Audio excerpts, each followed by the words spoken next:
Assalomu alaykum hurmatli kuzatuvchilar.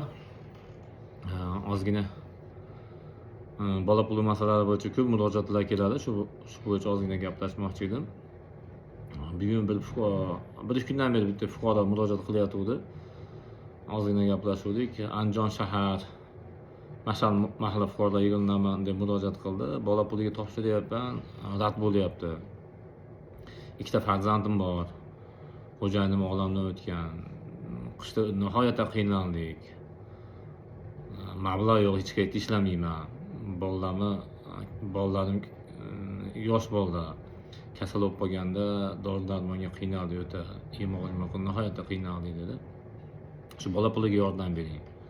Chiqmayapti dedi. Sababini nima deb so'rasam, mahalla komitetiga chiqdim. Ijtimoiy xodimga uchradim.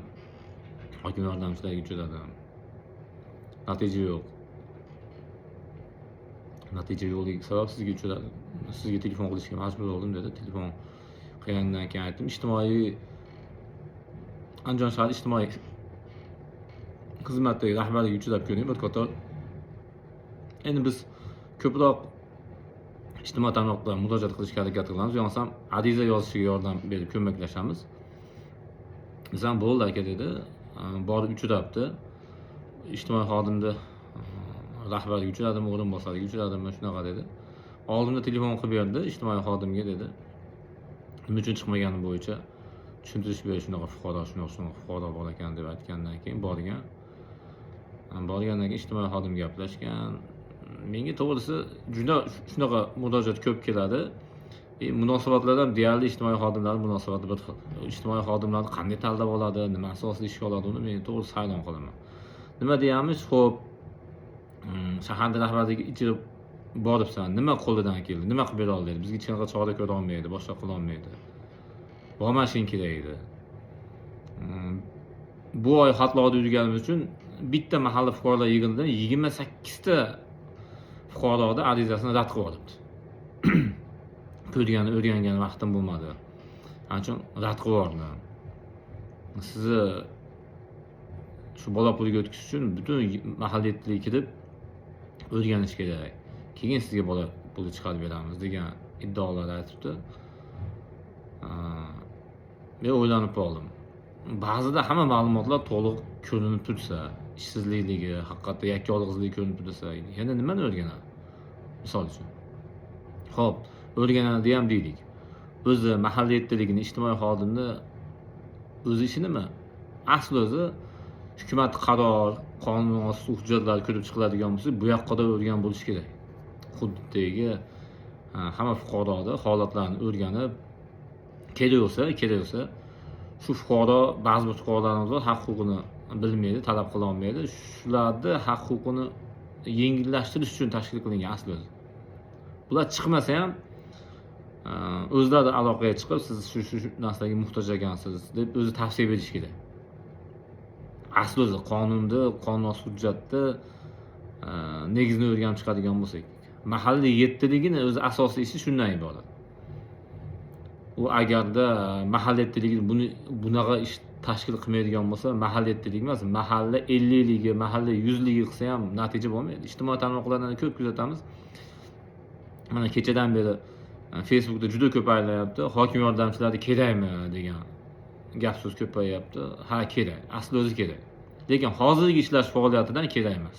Hozirgi ularda hech qanaqa effekt natija bo'lmayotganidan kerak emas asli o'zi. Lekin yana bitta holatda aytamiz. Agarda fuqarolarimiz shunaqa holatda qaysi tashkilotga haq-huquqini talab qilib, murojaati qonuniy javob kelmasa, yuqori turuvchi tashkilotlarga murojaat qilib, ulardan ham chora ko'ramiz. Sud orqali tartibida qonunda ustuvorligiga ta'minlanmaydigan bo'lsa, mahalla yettigligi tugul, mahalla 10ligi, 100ligi, 1000ligi qilsa ham natija bo'lmaydi. Bitta odam haq-huquqini talab qilgani bilan nimagadir erisha olmaymiz. Butun jamiyat harakat qilish kerak bu narsaga. Hamma fuqarolarimiz biriga qadam bosh chiqarib harakat qilish kerak. Nima uchun bunaqa deyapman? Mana Andijon shahar Mashal mahalla fuqarolar yig'inidagi fuqaroga ham aytdim. Xo'p,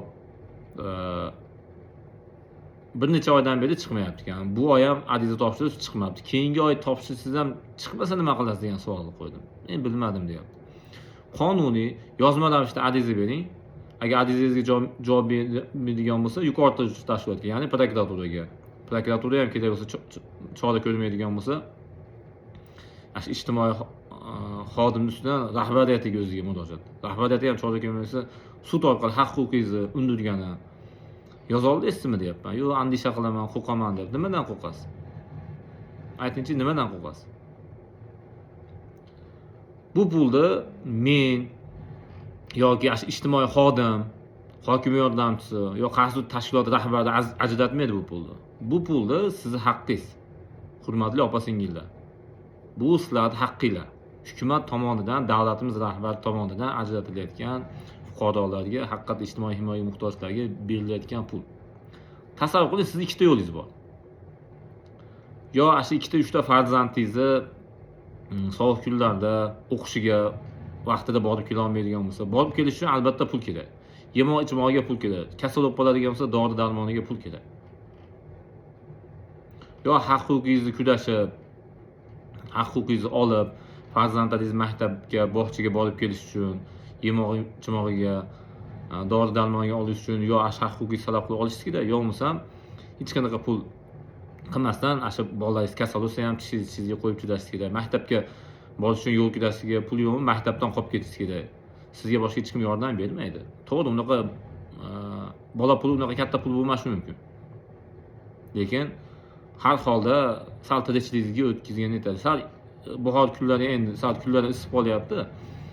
Lekin baribir harakat qilishingiz kerak. U ijtimoiy xodim shu sizni haq-huquqingizni, qonuniy manfaatingizni ro'yobga chiqarish uchun o'tiradigan xodimlar.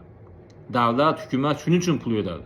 Shu hokim yordamchisidan tortib, mahalla ijtimoiy xodimi, xotin-qizlar, mahalla yettiligiga doir aynan xalq uchun ishlaydigan xodimlar. Lekin xalq uchun ishlamayaptimi? Siz haq-huquqingizni talab qilingda, qonuniy chora ko'rdiring buning uchun.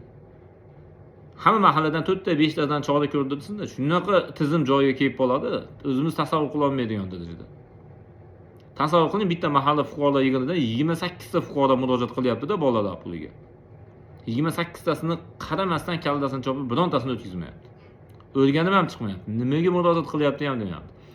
Ba'zan knopkani ezyapti-da, xonani otib tak ezib hammasini rad qilib olyapti. Qanaqa qiyin sharoitda hozir. Tasavvur qiling, 2 ta farzandi, 3 ta farzandligilar bor, 4 ta farzandlilar bor.